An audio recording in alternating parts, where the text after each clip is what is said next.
മുട്ടടയിൽ അഭിമാന പോരാട്ടം നടക്കുകയാണ്. ഇത്ര നേരം ഈ സമയം അത്ര LDF ആയിരുന്നു മുന്നിൽ അംശു വാമദേവൻ. ഇപ്പോഴാണ് വൈഷ്ണവ് 365 വോട്ട് ലീഡ് ചെയ്യുന്നു.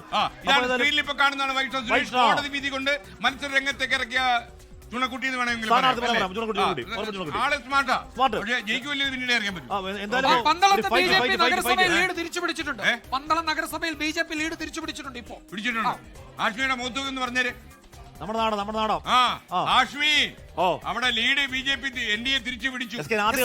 ഗ്രാമപഞ്ചായത്തുകളുടെ കഥ 239 LDF-ഉം 200 UDF-ഉം 15 NDA അടുത്തടുത്തായി. UDF-ന്റെ പ്രകടനം മെച്ചപ്പെട്ടു വരുന്നുണ്ട്. തദ്ദേശ തെരഞ്ഞെടുപ്പ് 2025 ഏറ്റവും അവസാന റിപ്പോർട്ട് കിട്ടുമ്പോൾ 6 കോർപ്പറേഷനിൽ 3 LDF ലീഡ് ചെയ്യുന്നു, 2 UDF ലീഡ് ചെയ്യുന്നു അല്ലേ? അതെ. ആഷ്മി പറഞ്ഞാൽ നന്നാവും. 2020 പോലെ ഏകപക്ഷീയമായ LDF-ന്റെ വലിയ മുന്നേറ്റം, UDF-ന്റെ വലിയ തകർച്ച നഗരസഭയിൽ SRMയുടെ ഭാര്യ 3ാം സ്ഥാനത്തായി പോയി. വടക്കൻ പറവൂരില് പ്രധാനപ്പെട്ട നേതാവ് SRMയുടെ ഭാര്യ 3ാം സ്ഥാനത്തായി പോയി. ശർമ്മയുടെ ഭാര്യ ഒന്നാം സ്ഥാനത്താരാ? വിജയകുമാർ.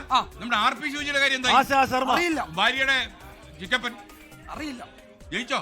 അറിയില്ല, വന്നില്ല, വരുന്നില്ല. ചിറ്റപ്പന്റെ കാര്യം അറിയാതെ നിങ്ങൾ എന്ത് പ്രശ്നം?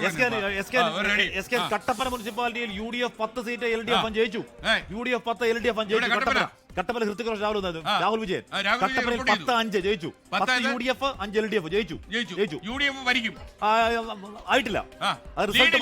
റിസൾട്ട് വന്നാൽ അപ്പൊ ആകെയുള്ള 6 കോർപ്പറേഷനിൽ ഇപ്പൊ LDF 3 UDF 2 NDA 1 3 LDF UDF 2 NDA 1